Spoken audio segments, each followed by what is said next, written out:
शुरू करने से पहले मैं कहना चाहता हूं कि हो सकता है मैं आउटसाइडर हूं, लेकिन मैं इस देश का नागरिक हूं। हमारे संविधान के आर्टिकल 19 और 21 मुझे अपने देश के बारे में बोलने का अधिकार देते हैं। तो कृपया सुनिए और सम्मानपूर्वक अपने विचार साझा कीजिए।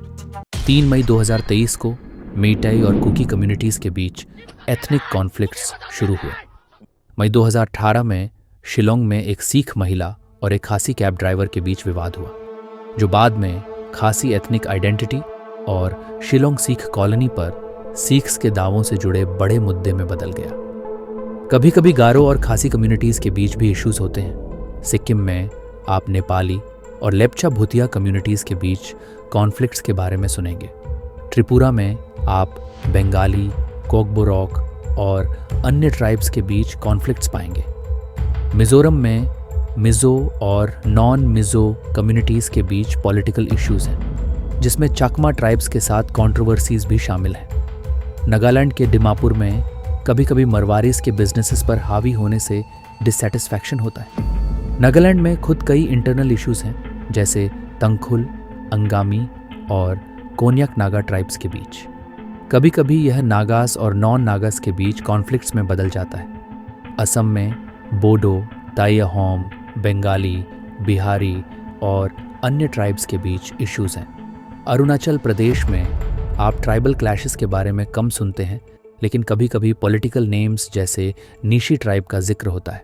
2022 में चकमा और तंसमा लोगों के बीच क्लैशेस हुआ था। तो नॉर्थ ईस्ट में इतना ट्राइबल पॉलिटिक्स क्यों है? इसका कारण पास्ट में जाता है, जब सभी ट्राइब्स इंडिपेंडेंटली रहते थे और सर्वाइवल के लिए स्ट्रगल करते थे। अहोम्स, मणिपुर, मणिख्या जैसे मेजर किंगडम्स एक राजा के तहत लोगों को एकजुट करते थे, लेकिन ट्राइबल डिस्टेंसेस बनी रहती थी। लोग अपनी ट्राइब्स के बाहर शादी नहीं करते थे, और अगर करते थे तो अपनी ट्राइबल स्टेटस खो देते थे। किंगडम एरा से लेकर ब्रिटिश रूल और फिर इंडिपेंडेंस तक लोगों ने धीरे धीरे अन्य ट्राइब्स के साथ पीस बनाई और समझा कि हर कोई खतरा नहीं है। ट्राइब्स की टीचिंग्स और कल्चर अभी भी घरों में प्रिजर्व्ड है, जो ट्राइबल कल्चर को जीवित रखने के लिए अच्छा है। लेकिन पॉलिटिशियंस इन डिफरेंसेस का अपने फ़ायदे के लिए इस्तेमाल करते हैं, जिससे कई कॉन्फ्लिक्ट्स और वायलेंस होती है। इसीलिए आप ट्राइबल वायलेंस के बारे में सुनते हैं। यहाँ हम इंसर्जेंसी के बारे में बात नहीं कर रहे हैं, बल्कि रोज़मर्रा के ट्राइबल इश्यूज़ के बारे में बात कर रहे हैं। इकोनॉमिक डिस्पैरिटीज़ अक्सर ट्राइबल कॉन्फ्लिक्ट्स को बढ़ावा देती हैं। कई ट्राइब्स खुद को मार्जिनलाइज्ड महसूस करती हैं और मानती हैं कि उन्हें रिसोर्सेज और अपॉर्चुनिटीज़ का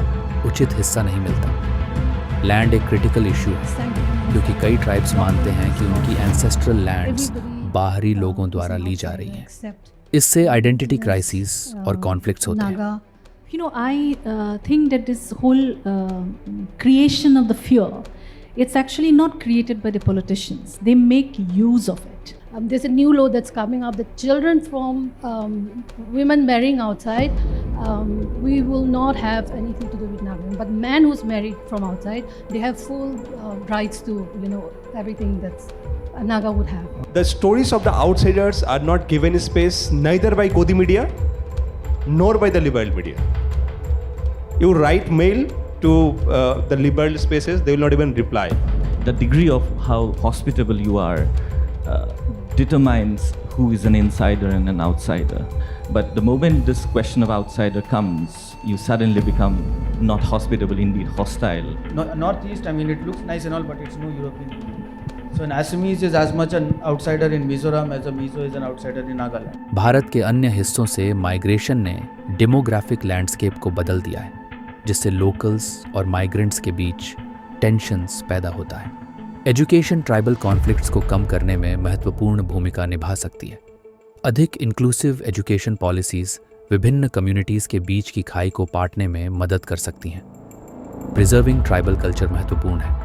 फेस्टिवल्स, लैंग्वेजेस और ट्रेडिशनल प्रैक्टिसेस ट्राइबल आइडेंटिटी के लिए महत्वपूर्ण हैं और उन्हें प्रमोट किया जाना चाहिए। गवर्नमेंट पॉलिसीज़ अक्सर ट्राइबल कम्युनिटीज़ की यूनिक नीड्स को एड्रेस करने में विफल रहती हैं, जिससे डिससेटिस्फैक्शन और अनरेस्ट होती है। मीडिया कॉन्फ्लिक्ट्स को या तो एस्केलेट या हेल्प रिजॉल्व कर सकता है। ट्राइबल इश्यूज़ को सही तरीके से पेश करने के लिए रिस्पॉन्सिबल मीडिया रिप्रेजेंटेशन आवश्यक है। जो भी हो, ट्राइब्स का कॉन्जर्वेशन और प्रोटेक्शन होना चाहिए। कल्चर और लैंग्वेज को सीखें। ये महत्वपूर्ण है, लेकिन हमें आगे देखना होगा और ट्राइबल पॉलिटिक्स से आगे बढ़ना होगा। जैसे अन्य स्टेट्स को कास्टिज्म से आगे देखना चाहिए, नॉर्थ ईस्ट को ट्राइबल पॉलिटिक्स में फंसा नहीं रहना चाहिए। एक ट्राइबल फाइट जल्दी ही एग्जिस्टेंस की लड़ाई बन सकती है। हम आशा करते हैं कि मेटी कुकी सिचुएशन जल्द ही सुलझ जाए और हम कभी भी नॉर्थ ईस्ट से किसी और ट्राइबल वायलेंस के बारे में न सुने। अगर मुझसे इश्यूज़ को सिंपल तरीके से एड्रेस करने में कोई गलती हुई है तो माफ़ी चाहूँगा। Thank you.